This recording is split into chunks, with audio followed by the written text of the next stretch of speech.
Bismillahirrahmanirrahim. Assalamualaikum warahmatullahi wabarakatuh. Alhamdulillah kita ketemu kembali di dalam channel Haji Bugis. Channel yang insya Allah akan selalu menampilkan ceramah-ceramah agama yang semoga bisa menjadi ilmu yang barokah untuk kita semua. Amin ya rabbal alamin. Salawat serta salam selalu kita curahkan atas junjungan baginda Rasulullah Sayyidina Muhammad Sallallahu Alaihi Wasallam. Semoga kita semua termasuk dalam golongan orang-orang yang mendapatkan syafaatnya kelak di yaumil akhir. Allahumma salli ala Sayyidina Muhammad wa ala ali Sayyidina Muhammad. Masih seperti biasa dalam mencari keberkahan dan ridha Allah Subhanahu wa taala, marilah kita bersama-sama menyaksikan satu koleksi video ceramah dari Guru Ustaz Muhammad Yusuf SOC MA. Tapi sebelumnya, seperti biasa marilah kita melantunkan dan mengirimkan pahala suratul Fatihah kita kepada beliau Guru Ustaz Muhammad Yusuf agar semoga beliau selalu mendapatkan kesehatan, keselamatan, rezeki yang lapang, dan keberkahan dalam ilmunya, dan semoga beliau senantiasa membagikan ilmunya kepada kita semua, dan bisa menjadi ilmu yang berkah untuk kita semua. Amin, ya rabbal alamin. Bismillahirrahmanirrahim. Alhamdulillahirabbil alamin. Arrahmanirrahim, maliki yaumiddin. Iyyaka na'budu wa iyyaka nasta'in. Ihdinas siratal mustaqim. Siratal ladzina an'amta 'alaihim ghairil maghdubi 'alaihim waladdallin. Amin, amin, ya rabbal alamin. Saya harap kita menyaksikan video ini sampai akhir agar tidak ada kesalahpahaman di dalam menimba ilmu. Dan sambil menyaksikan video ini, alangkah baiknya kita selalu melantunkan selawat di dalam hati agar apa yang kita dapatkan dalam video ini, ilmu yang kita dapatkan dalam video ini menjadi berkah untuk kita semua. Allahumma shalli ala sayyidina Muhammad wa ala sayyidina Muhammad. Langsung saja kita saksikan bersama-sama. Bismillahirrahmanirrahim. Alhamdulillah, alhamdulillahilladzi rafa'al mustafa manasibal insani wal busyra wa ja'ala israhu min makkata muqaddasi fi lailata wahidatin ayatal kubra. Wassalatu wassalamu ala asyrafil anbiya'i wal mursalin sayyidina wa maulana wa habibina wa syafi'ina wa ala alihi wa ashabihi wa sahabatihi ajma'in. Allahumma salli ala Sayyidina Muhammadin tibbil qulubi wa dawaiha wa afiyatil abdani wa shifaiha wa nuril absari wa diyaiha wa ala alihi wa sahbihi wa sallim. Qala Allah Ta'ala fi kitabihil karim wa huwa asdaqul qa'ilin. A'udzu billahi minasyaitonir rajim. Bismillahirrahmanirrahim. Subhanalladzi asra bi'abdihi laylan minal masjidil haram ilal masjidil aqsa alladzi barakna haulahu linuriyahu min ayatina innahu huwas samiul basir. Shadaqallahul azim wa nahnu ala dzalika minas syahidin wasyakirin wala haula wala quwata illa billahi wa huwal aliyyil azim. Insyaallah kita semua yang hadir insyaallah mendapatkan keberkahan pada siang hari ini. Saya pakai bahasa Indonesia atau bahasa Bugis?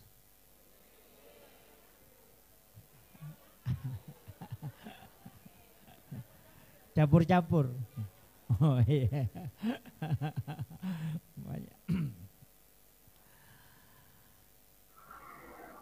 Hari ini kita memperingati dua hal. Yang pertama memperingati Isra, yang kedua memperingati juga peristiwa Mi'raj. Jadi dua hal ini sebenarnya Pak berbeda. Cuma kita di Indonesia ini selalu menyebutnya Isra dan Mi'raj. Padahal nareku ikaji di dalam kitab-kitab risalah, dua telur dibawa ke Madinah. Itu tidak langsung. Jadi Nabi itu dari Masjidil Haram dibawa ke Madinah. Madinah ke Masjidil Haram itu 450 km. Dari Madinah itu baru dibawa ke Gunung Sinai. Itu sudah lebih 1000 km. Bukit Tursina. Dari Bukit Tursina justru melewati Masjidil Aqsa ke sebelah selatan. Itu ada tempat di situ disebut Baitul Lahmi. Kita menyebutnya Bethlehem. Itu 15 kilo lebih dari sebelah selatan Masjidil Aqsa. Kemudian dari Bethlehem baru dibawa ke Masjidil Aqsa. Jadi ya Nabi tak ipal lalang itu tidak lurus. Jadi dari Madinah dia sholat, baru pindah sholat ke Bukit Tursina, Gunung Sinai. Baru pindah sholat ke Baitul Lahmi, baru masuk jadi imam di Masjidil Aqsa. Ini yang saya dulu harus jelaskan secara supaya kita paham betul bagaimana peristiwa Isra ini. Jadi ya Ronabita, saya karena ini ada beberapa acara beriringan ini, nanti malam kemudian besok. Jadi saya ceramahnya lanjut aja. Nanti kasih bersambung. Karena kalau mau saya selesaikan tidak bisa. Itu butuh waktu 3,5 jam untuk selesaikan. Makanya kita janjian, saya ceramah 1 jam ya. Sebab inilah waktu ceramah yang paling susah Pak. Dua tu tahu marat jingi ceramah. Tahu cakar rudun atau maliwasang.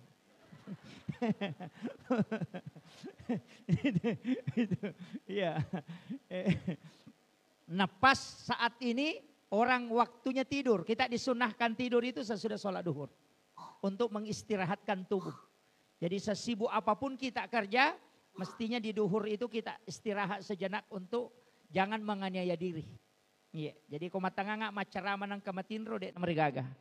Tidak apa-apa. Yang kedua orang lapar, ya kau maliwasang icaramai maret jito tuh.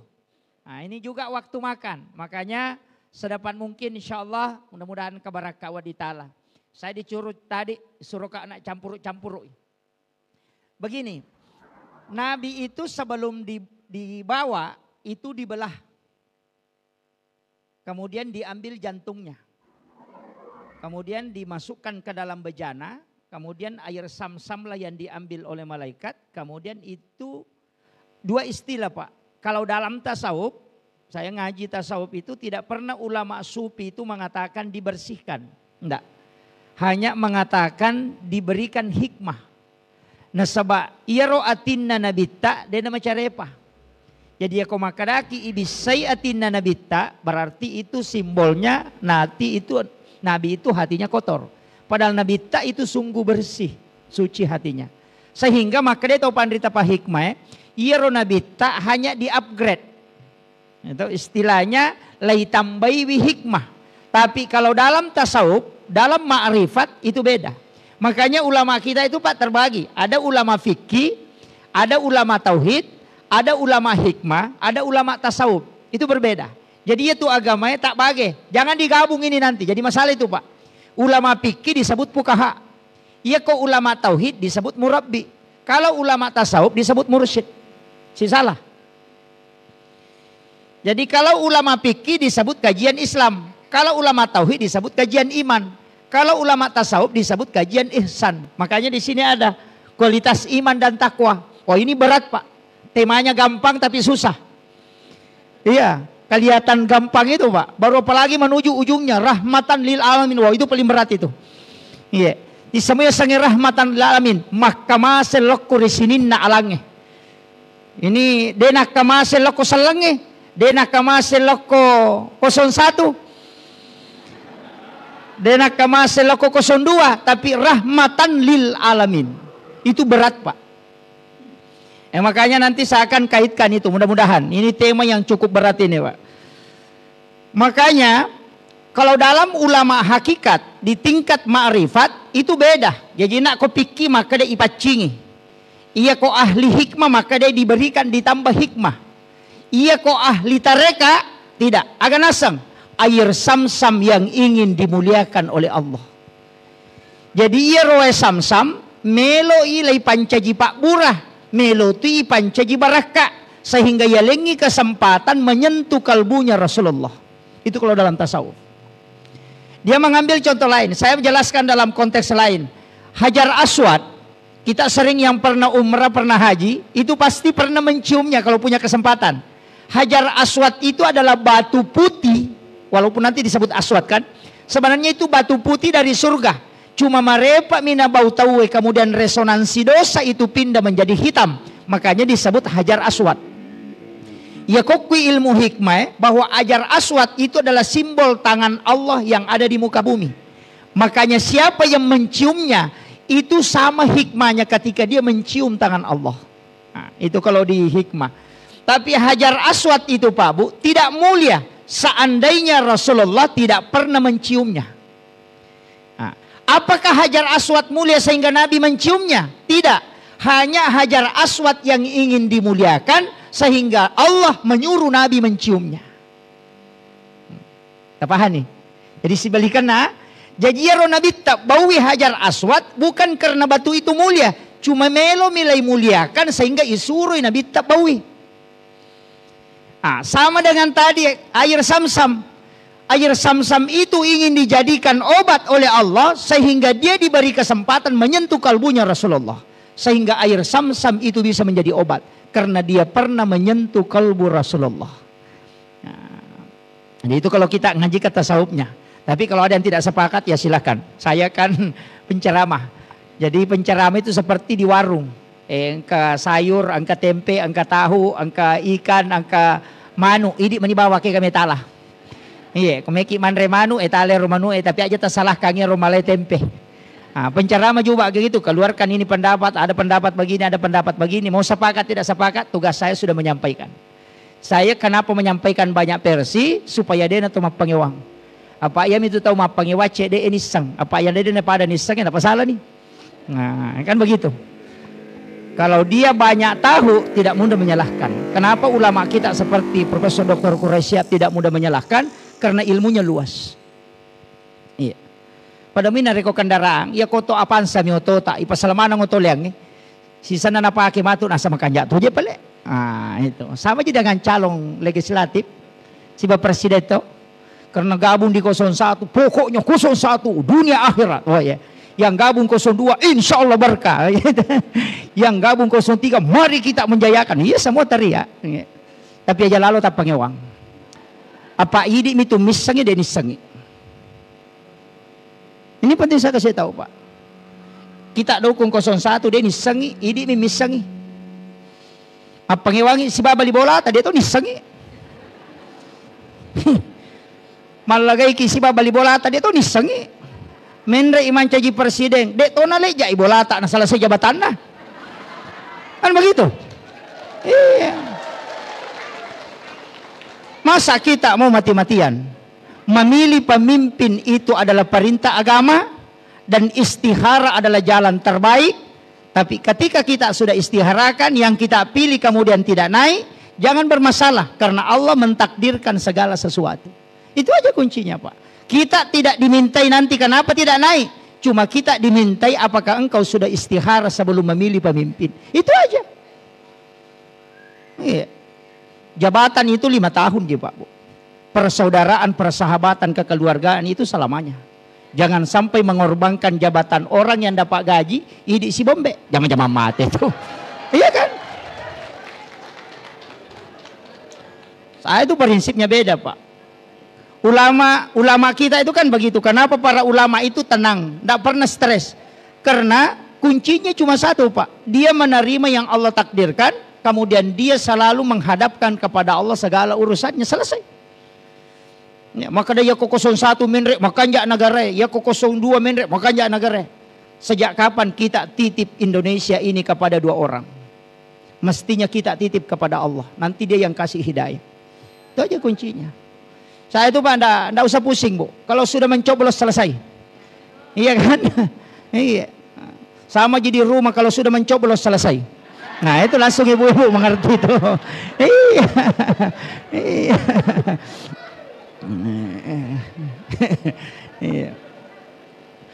Kemudian makanya Rasulullah ketika dibelah dadanya kemudian disentuhkan dengan air Sam-Sam, kemudian setelah itu Rasulullah diperjalankan, itu masih Isra, dibawa oleh malaikat itu ke Madinah, disuruh mas sempajan Nabi taduan rakang.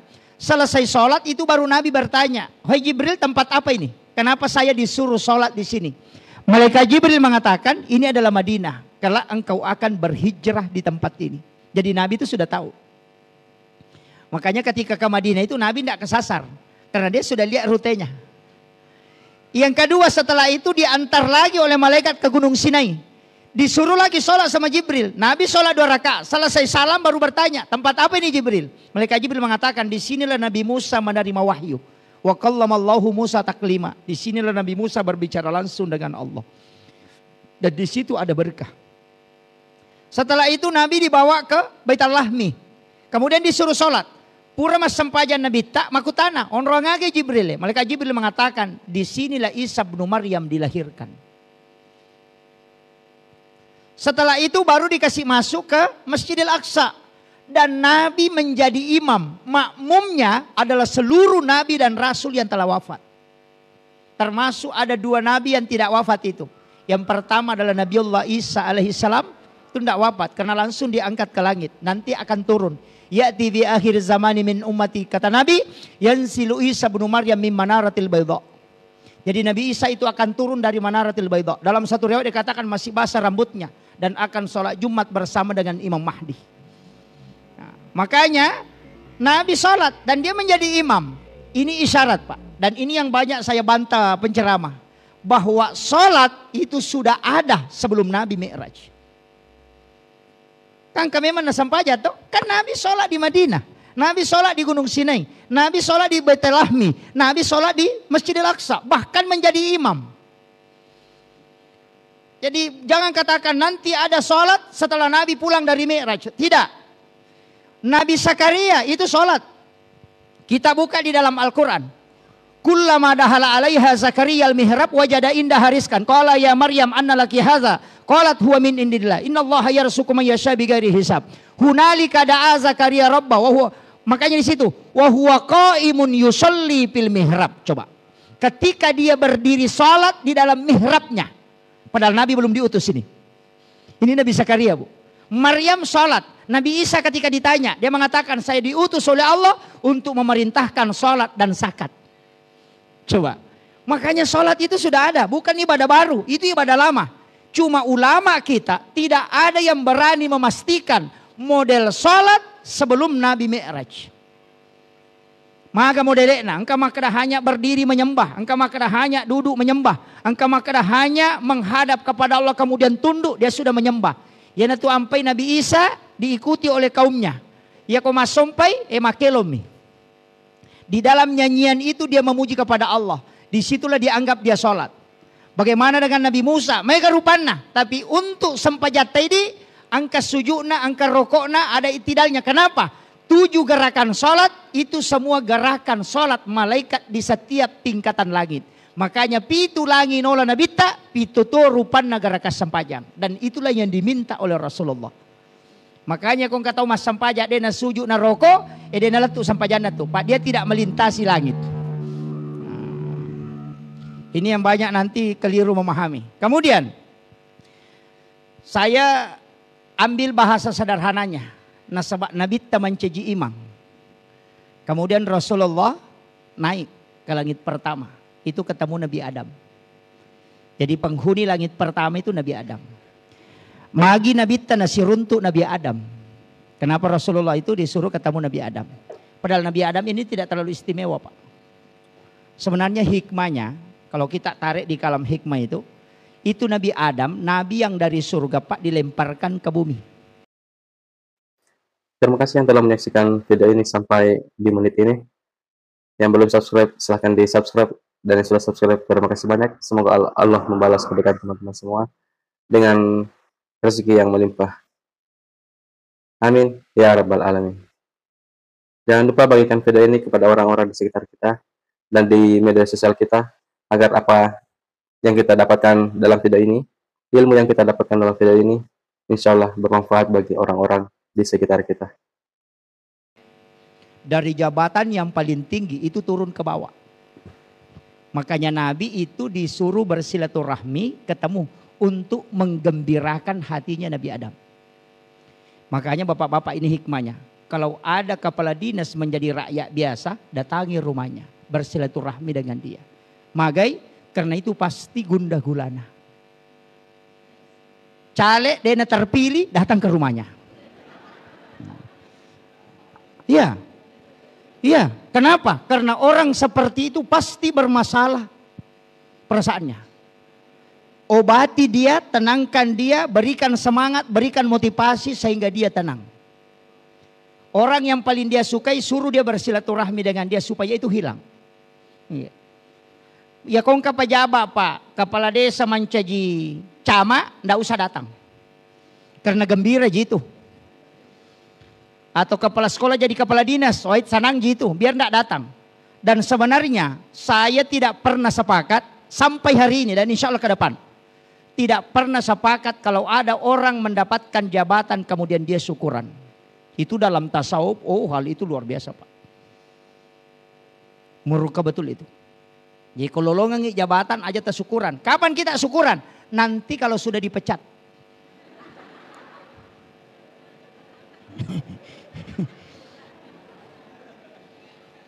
Kenapa ketawa bu? Hah? Enggak terbalik. Justru kita yang tak balik. Kenapa? Jabatan itu amanah dan fitnah. Masa menerima amanah dan fitnah kemudian syukuran? Sebenarnya ketika jabatan amanah dan fitnah lepas, maka syukuranlah. Karena engkau bersyukur telah menunaikan amanah yang telah diberikan oleh Allah. Kan itu. Mereka taneki. Engkau anggota dewa kau paji mancaji anggota dewa syukuran.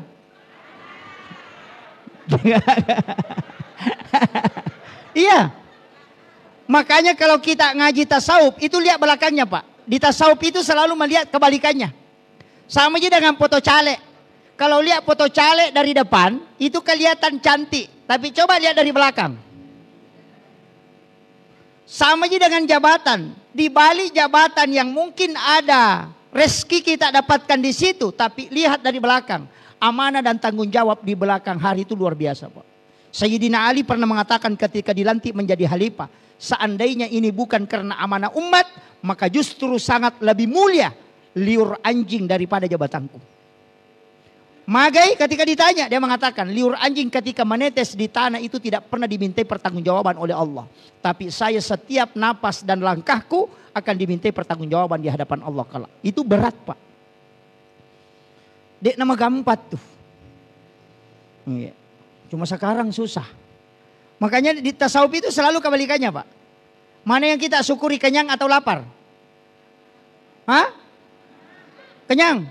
Oh enggak. Kalau tasawuf itu yang disyukuri lapar. Bukan kenyang. Karena kalau kita kenyang, makanan itu tidak nikmat.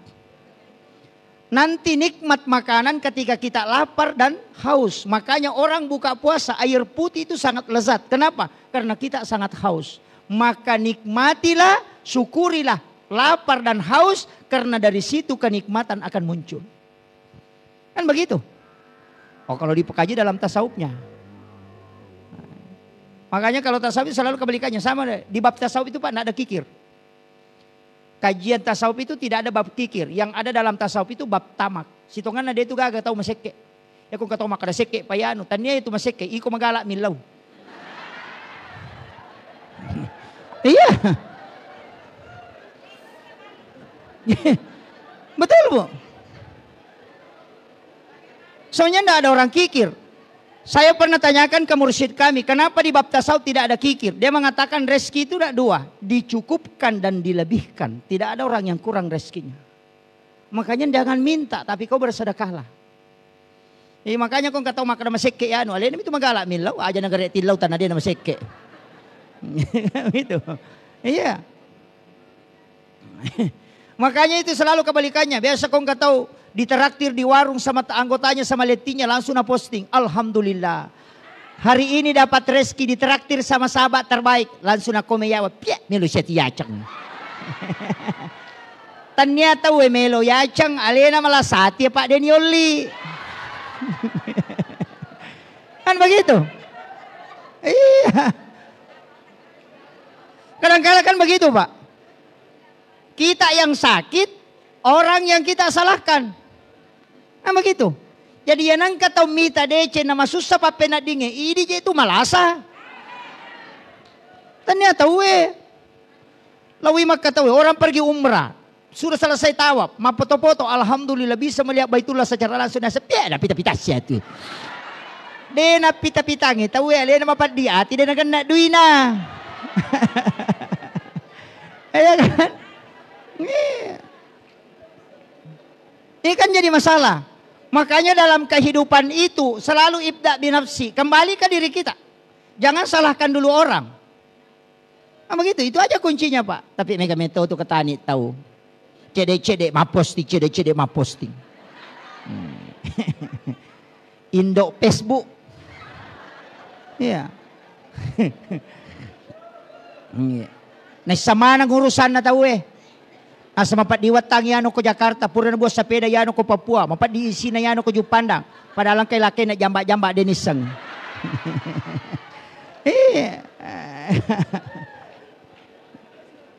Ini penting saya wasiatkan Bapak sekalian. Makanya dalam kehidupan ini periksa diri kita. Iya. Kemudian Rasulullah itu Nabi Adam itu silaturahmi. Kenapa? Ia Nabi Adam, dia pernah meminta kepada Allah supaya dipertemukan oleh Allah dan hanya melihat wajah Rasulullah itu di kedua kukunya.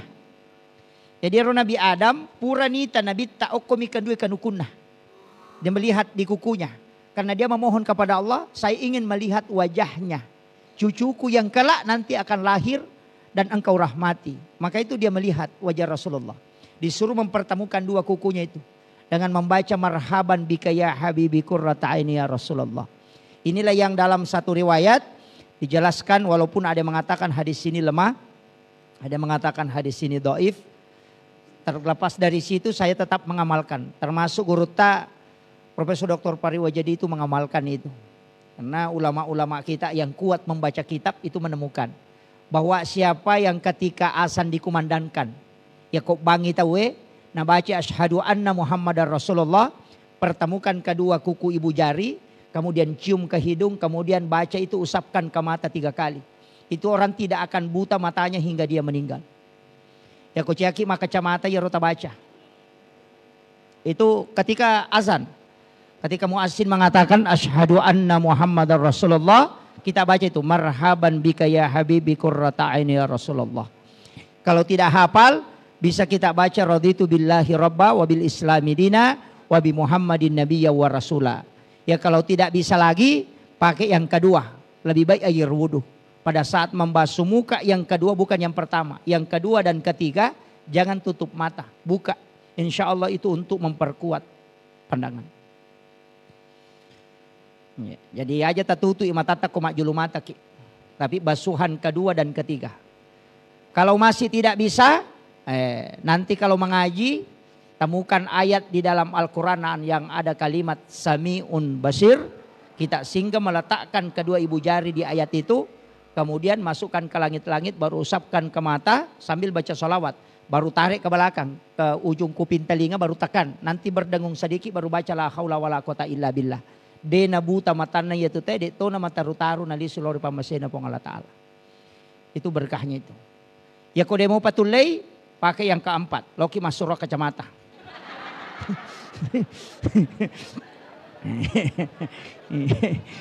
Nah dia kata apalah.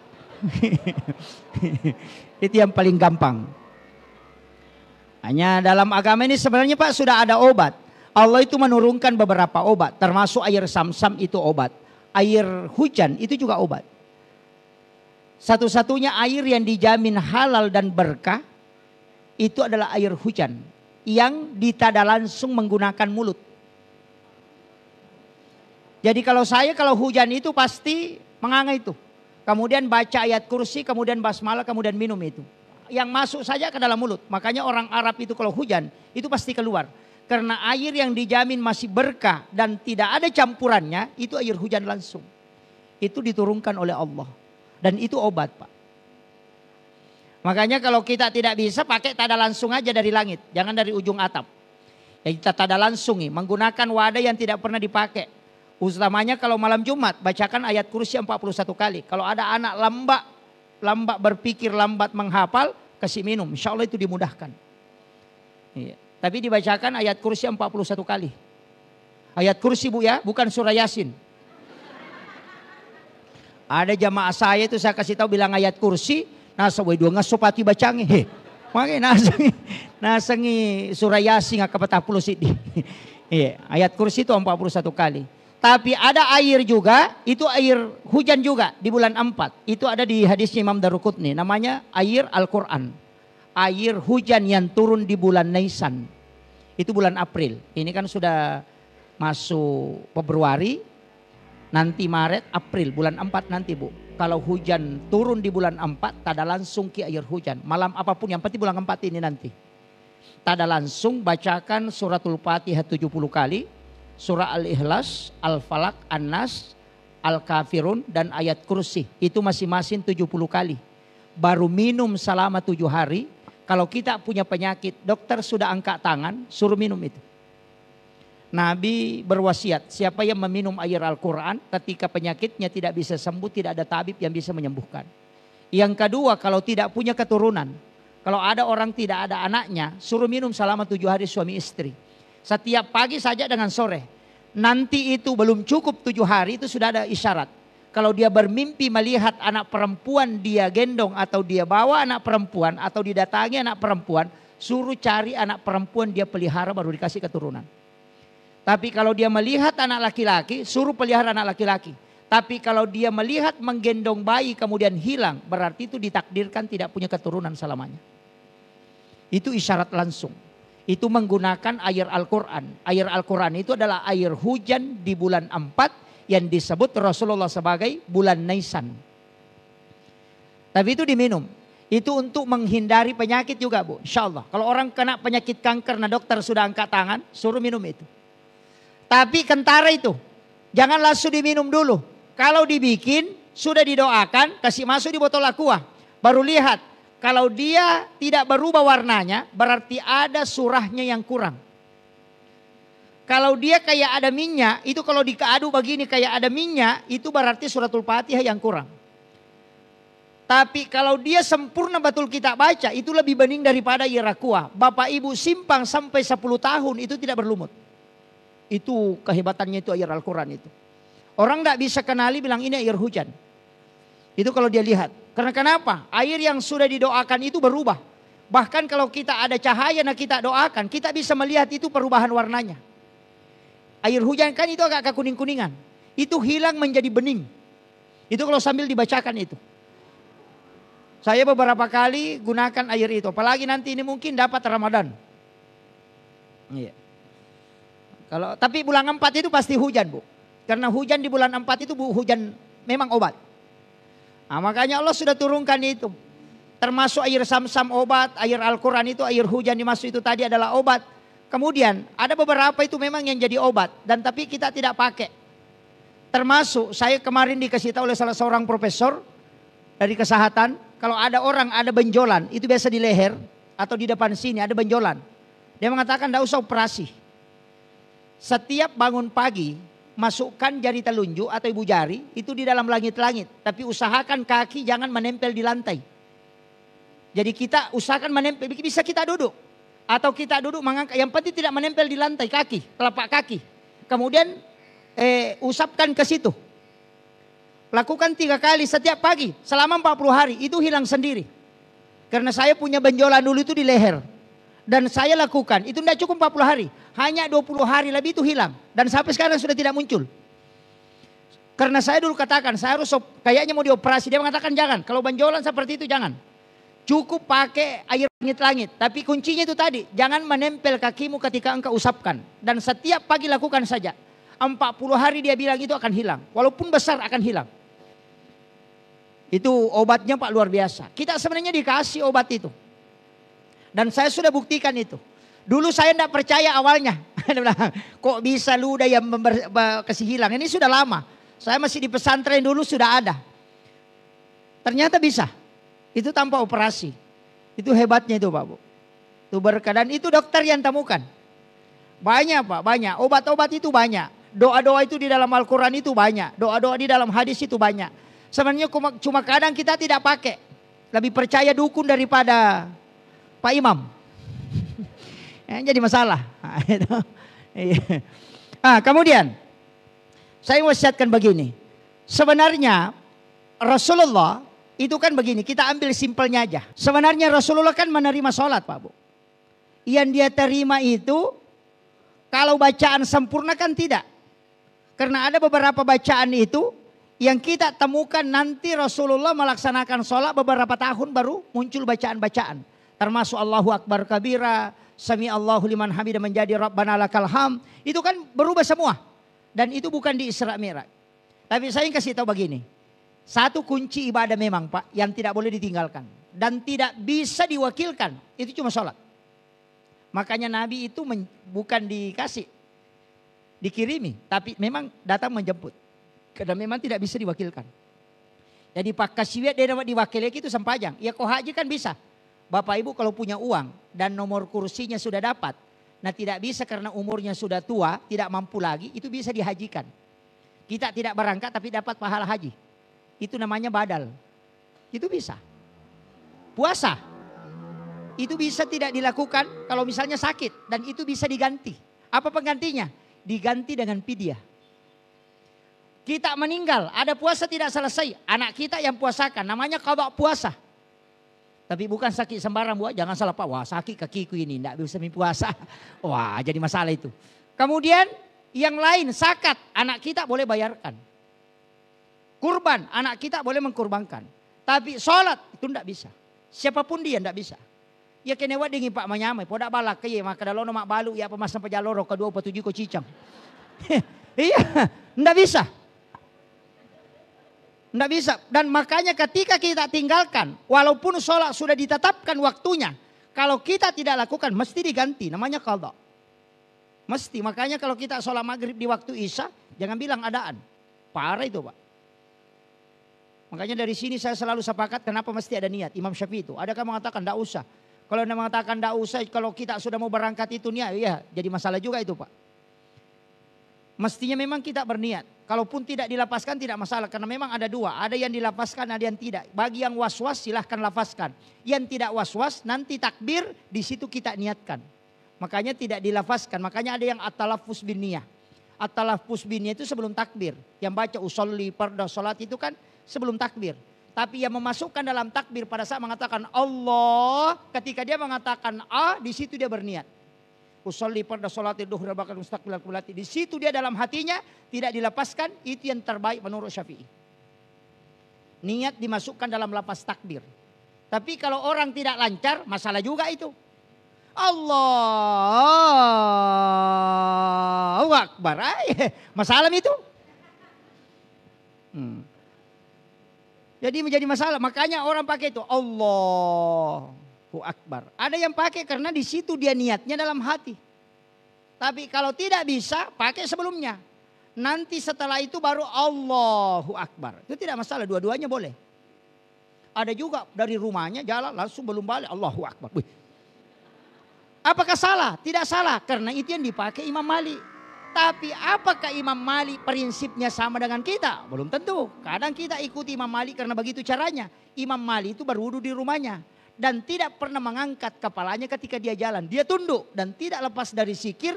Langsung masuk ke dalam masjid, langsung takbir. Karena memang tersambung dari rumahnya. Kita habis 3 batang baru langsung. Bagaimana ikuti Imam Malik? Masalah kan?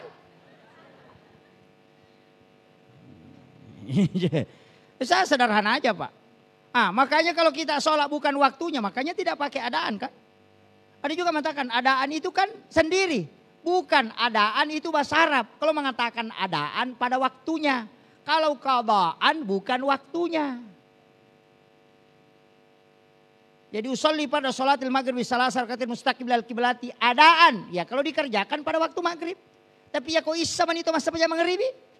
Akan dipau, akadaki qadhaan.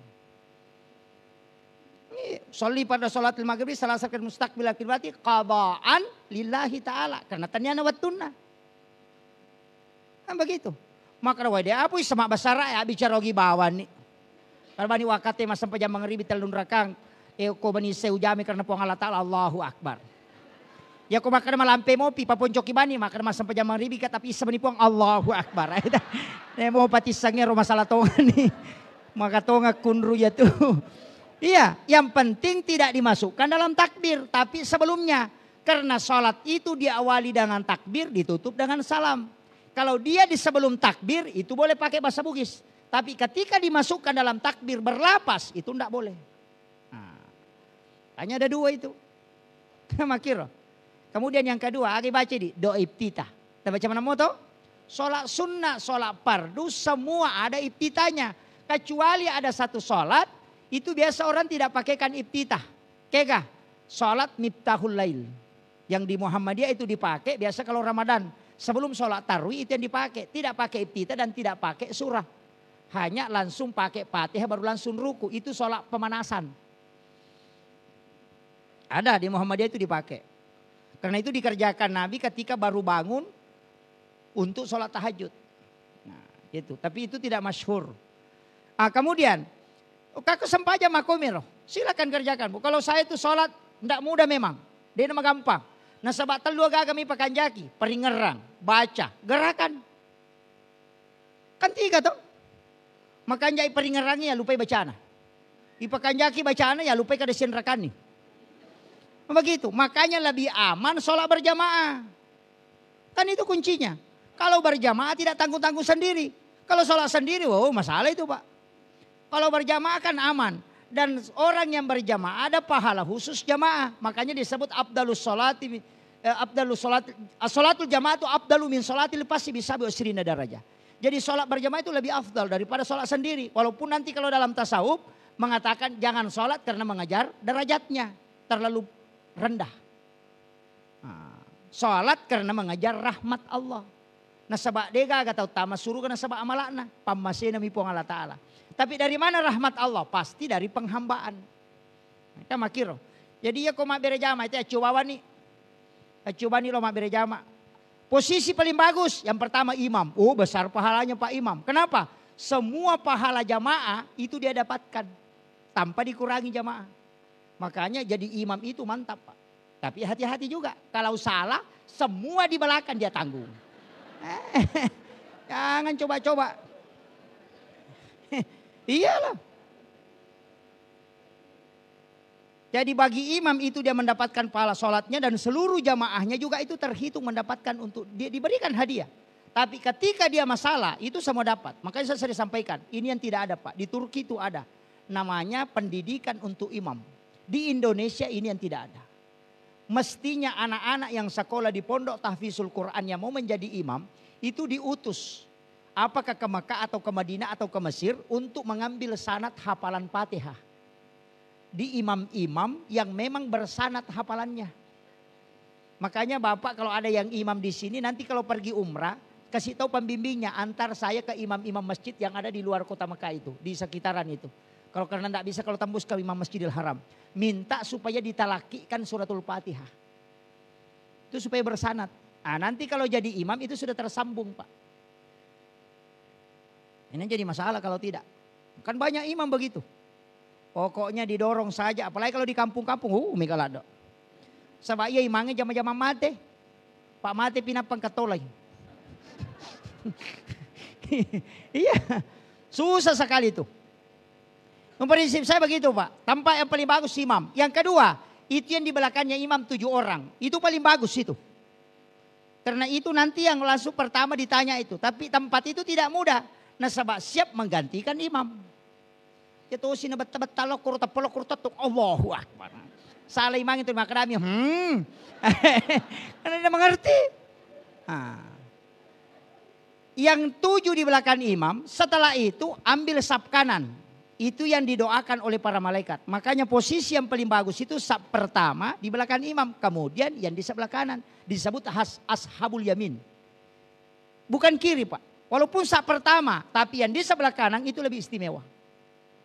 Tapi tidak bisa jadi dasar ini Pak. Maka ada waktu kosong matu kiri. Atau nakalangi tahu na bawai pui malah korosun nak kada korosun namun pui supaya kana manangi. Itu tidak bisa. Jadi agama itu kalau kita bicara padila, dia tidak boleh merubah hukum. Padila tetap padila, sama dengan ilmu hikmah. Ilmu hikmah itu tidak bisa membatalkan hukum. Tidak bisa Pak Bu. Jangan salahkan. Saya itu sering ceramah pakai kaidah hikmah. Saya kasih tahu, hikmah ini jangan ditarik ke hukum. Karena dia memang ada ranahnya sendiri. Makanya orang tua kita dulu itu kan belajar hikmah. Kenapa perempuan tidak boleh kalau makan itu membuka bibirnya? Tidak boleh itu. Dia nama di toko makun raya komakeme itu muni-muni. Itu tidak boleh itu. Iya. Deto kagak kowe? Iya. Itu dianjurkan dia menutup bibir. Laki-laki itu kan tidak boleh membuka tapi dia tidak, yang penting tidak bunyi. Perempuan itu ketika mengunyah itu disuruh menutup bibirnya. Itu begini. Itu tidak boleh. Tidak boleh. Wanita itu menutup bibir.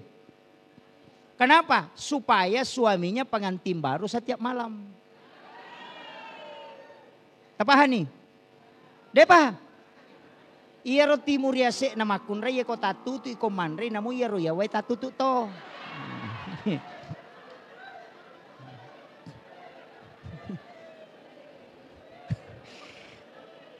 Itu bahasa Cina. Ya, itu kuncinya makanya disebut hikmah. Sama jika kenapa kita tidak boleh mengambil makanan yang jauh itu, melangkahi makanan. Tidak boleh itu.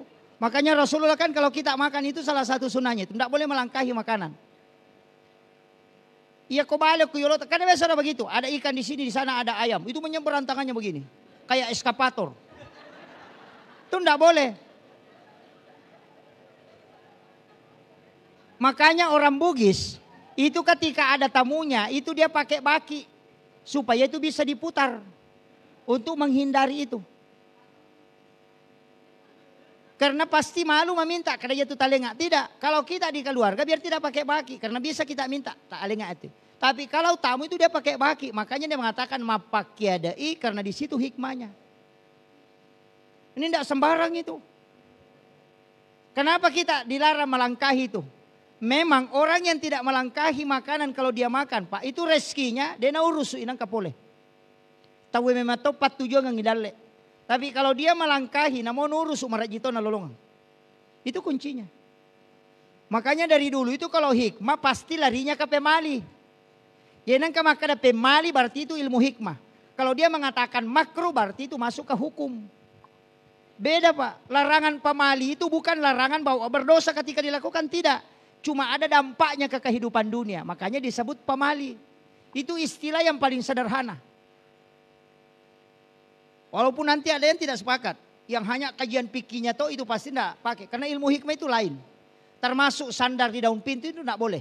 Kan biasa kita begitu. Sandar di daun pintu. Itu menolak rezeki 40 hari. Menjadikan pakaian yang sementara dipakai sebagai lap. Itu menolak rezeki 40 hari.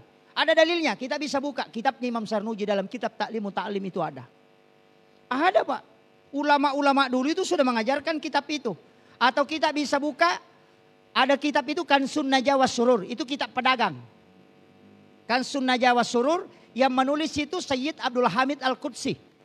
Itu pernah masuk ke Sulawesi Selatan hampir 3 tahun dan itu mengajar. Makanya Raja Sopeng, Raja Bone itu pakai itu. Karena dia mengajar ke ulama-ulama, ke tokoh-tokoh. Itu ulama hikmah karena itu yang konek mudah sekali.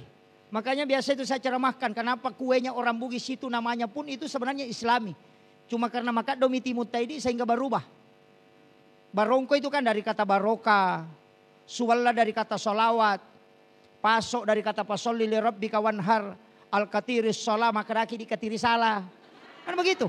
Dan ulama-ulama kita dulu itu kasih nama itu.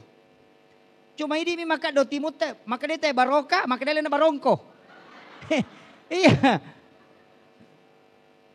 Dan itu kita melihat situs-situs memang dia pakai. Jadi islamisasi orangnya, islamisasi bendanya, islamisasi tradisinya. Makanya tradisi kita itu diislamkan. Makanya yang datang itu tidak mengatakan ini haram. Dia cuma mengatakan mestinya dirubah. Macera diganti menjadi syukuran. Kan begitu. Macera wetang. Nah selai mancaji syukuran 7 bulanan. Macera bola dia pakai syukuran pindah rumah. Nah begitu. Jadi dia berubah itu Pak. Dan itu tidak hilang. Nah cuma ini Makokawa banyak bid'ah, haram, masuk neraka. Wah jadi masalah. Itu memotong langsung. Tapi bisa Pak kalau memang mampu. Makanya bertahap. Jadi iya nak saya kembali. Sholat usahakan jangan tinggalkan Pak. Dan satu-satunya ibadah yang tidak bisa dicampur itu cuma sholat. Orang puasa nonton TV itu tidak batal puasanya.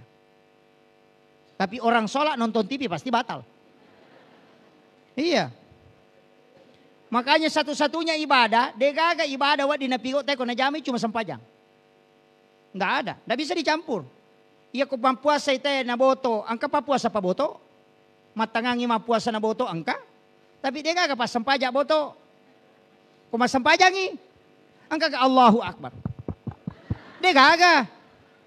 Makanya satu-satunya ibadah memang tidak bisa dicampur Pak. Mulai dari gerakannya, bacaannya itu dipatok. Yang lain itu tidak. Orang haji Pak. Kalau pergi haji nonton TV, nonton YouTube itu tidak masalah. Ngomong dia ngomel tidak masalah. Walaupun nanti diskon pahalanya. Tapi kalau sholat itu tidak bisa. Gerakan saja dibatasi. Di satu-satunya ibadah yang tidak bisa dicampur. Makanya saya mengatakan asam pajalaloki. Namo maka pareba asam pajangi. Karena nanti berubah kan. Karena sholat itu tanhanil fasyai wal munkar. Jadi sempajangi ya ala dasar supaya dia namanya maki buat dosa. Kan di situ kuncinya. Yang penting sholatnya bagus. Dia namanya sampajana makanja. Pak si salat tu magala mas sampaja si ba makanja sampajana. Ya kau magala mas sampaja may gami. Tapi dia na berubah. Karena maji piano pas sampaja na pacodokang. Pas sampaja na pacicirang. Pas sampaja na makakalasi. Pas sampaja na korupsi. Iya.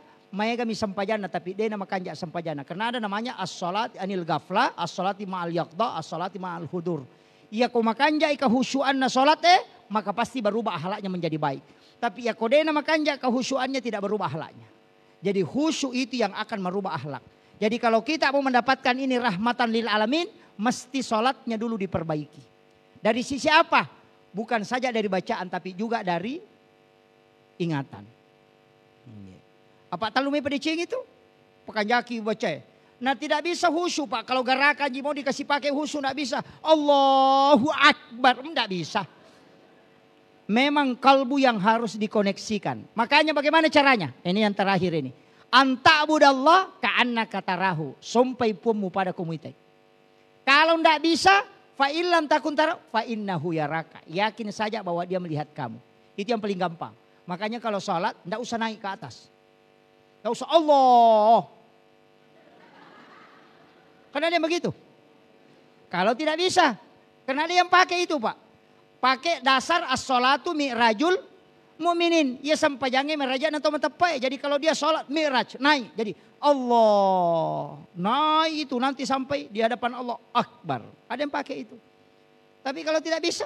Makanya di situ ada bolak-balik. Allah. Wa Akbar. Nah ulangi lagi, Allah. Pernah saya dapat itu Pak. Manca jiban lalu sih. Iya, pernah saya dapat. Ada orang di sini banyak orang wajo. Itu di wajo itu. Iya. Iya. Saya kasih tahu. Jadi tapi ya rumah muna kan isa memang mau. Jadi kalau dia sudah Allah. Hu Akbar. Saya takbir mi juga. Sila lo pura katakbir makasih Allah. Tapi makmumnya di sana karena paham. Dia itu na takbir. Itu lima makomi. Celegi nasa tanya pas lina. Ini. Iya. Saya kasih tahu. Jangan kasih jadi imam kalau di tempat ini. Kecuali dia di tarekat. Bisa karena jamaahnya tahu. Kalau di pinggir jalan poros begini jangan. Itu enggak boleh. Makanya kan dua versi itu. Nabi sudah sampaikan. Anta'budallah ka'annaka tarahu. Sampai puamu pada komite. Fa'ilam takutaru. Nah kore-kore mulai. Fa'innahu yaraka. Kau saja yang yakin bahwa dia melihat aku. Selesai. Coba pakai itu. Potong sampah agar ya. Aja nih di menre. Cukup dibawa. Karena kenapa? Wahuwa ma'akum aina ma'kuntum. Dia selalu bersama kamu dimanapun kau berada. Bahkan di riwayat di dalil yang lain mengatakan. Wallahu akrabu min hablil warid. Allah itu lebih dekat daripada urat leher. Tidak usah naik. Yakin saja. Kayak ada CCTV. Allah melihat saya ruku. Allah melihat saya sujud. Itu yang paling gampang. Tidak usah naik. Ia na tu menre. Allah. Ku akbar. Ya ku marukan anak liwat China. Nasa paganggu-ganggu. Padahal namo dia marukan anak dia itu na husu. Iya. Alasam nih. Masa terganggu? Allah itu kan bisa terkoneksi. Toh. Makanya tidak usah naik. Cukup dibawa saja. Dia selalu bersama kamu dimanapun. Kita coba nih tes matu. Berbisik-bisik dengan Allah. Tapi sholat itu harus dilepaskan. Aja toh sini mamako. Karena ada namanya rukun kauli. Mesti lay palang. Fatihah itu mesti bergerak bibir. Tidak boleh. Allahu Akbar. Malas sih memang. Allahu Akbar. Sami Allah. Allahu Akbar. Iya dega. At-tahiyat. Tidak bisa, karena namanya rukun kauli. Jadi takbiratul ihram, Fatihah, syahadat, sholawat, salam ke kanan itu harus rukun kauli. Dan yang wajib bacaan itu cuma 5, takbiratul ihram, Fatihah, syahadat dan sholawat, kemudian salam ke kanan. Itu yang wajib dalam sholat lapas. Selain itu sunnah. Makanya kode taplai doib tita, tidak usah dibaca. Surah sesudah Fatihah tidak dihafal, tidak usah baca surah. Ulangi saja Fatihah kata Syafi'i 2 kali. Fatihah yang pertama wajib, yang kedua jadi sunnah. Ruku, kalau tidak ada yang dihafal, ruku saja. Dalam kalbu kita mengatakan Allah, Allah, Allah. Itu saja, itu sudah zikir. Rokok bawah nih. Ya kau deka kati sakar mama nih, ini manipuang, ini manipuang, ini manipuang. Makunruto kan itu. Ya kau mau pati sangiro, ya nak kampak imange, kampak toni. Iya, saya itu dikasih tahu ada orang tua Pak 70 tahun lebih umurnya dia tidak sholat. Napa ingat memang sampajang, nasa deje kawapla na namo sunna namo agay komede gabisang. Namo niya nagay komede gabisang ako coba niyo ko pu imang. Nasa nga ganaw pa udah ako magampang. Loban nita to makada wakate masampaja pada na jamay pu imang Allahu Akbar. Dena nasala itu susah. Baru saya kasih tahu cucunya ajarkan dia menghafal 5 ini. Allahu Akbar, Fatihah, syahadat, salawat dan salam. Itu aja. Ya tapla ni rolima sampajan kuncinya 1 Pak. Yang penting mas sampajang. Ya kau mas sampajang yang kay tajang. Nanti Rasul yang kasih syafaat. Ya kau dia tajami ka masalah. Pak Megato tu tareka pole wajo maka daru tu membalalin romo dega mulolong ako dia misang isa na sampajangi. Nggih. Maka de guru takali si denreng ya kong kana balangan kana ka darong kana tu. Ya nang kataw maka daru tu membalalin romo dega mulolong ako dai kada tanya pe palolong akong kana balang. Guru takemu itu mengatakan itimbang makapai dan ditimbang anude. Ya kong kamu jaman angkai tajam. Ya kau dega mu jaman dega tajam. Prinsip saya itu Pak. Yang penting tajami kerjakan saja. Maka dena suku, nanti Allah yang menyempurnakan dengan Rasulullah. Tapi aku dia tajami kan masalah. Makanya kong ke kepala desa dia laporan tatai tikeng. Maka dia malaikat macigau memes saja. Yang penutup saya wasiatkan. Tapi 2 hal Pak jangan susah kerjakan. Yang pertama sholat, yang kedua sedekah. Itu selalu beriringan. Rajingi mas sedekah tak sempajang. Karena sedekah ibadah sosial, sholat ibadah pribadi. Usahakan ada jasa. Ya dia tu kong katau mabasa din apa aja sengat tu. Tapi yang katau maseke, namo tau seke cacat itu. On rojane tu tau seke Pak. Ya ko tau mabasa, namo tau seke puji toy. Ya ko tau maseke, namo tau seke cacat toy. Maka ada seke pa tu pada liwat pialena. Itu kanjak nak ko tau mabasa tu. Makanya dermawan lah. Makanya kong kacale mabasa mak bagi-bagi masih jatuh menre. Iya. Iya. Tidak masalah, caleg itu dibolehkan memberi hadiah, cuma dia tidak boleh menyogok. Iya, makanya kalau dibawakan orang kasih, tabe ini ada hadiah, saya mohon didoakan, saya punya hajat. Itu dibolehkan dalam agama. Iya dena buat di makna kayak siaga suara. Iya. Tapi dena dosa, orang yang disogok dan menyogok itu tidak berdosa. Kalau ada ustaz mengatakan berdosa saya tidak sepakat. Sampai ini tidak sepakat. Iya, ya kotong ke maka nasogok dia nama mereka, dia nama dosa. Maka dia disogok, dia nama dosa. Maka kami hak desa arrasi wal murtasi pinar tau isogo si batau masogo pada tamaranaka. Dia nama dosa. Akhirul kalam wallahul muwaffiq ila aqwamit thariq. Assalamualaikum warahmatullahi wabarakatuh. Waalaikumsalam warahmatullahi wabarakatuh. Alhamdulillah tabarakallah. Masya Allah ada banyak ilmu yang terdapat di dalam video ini.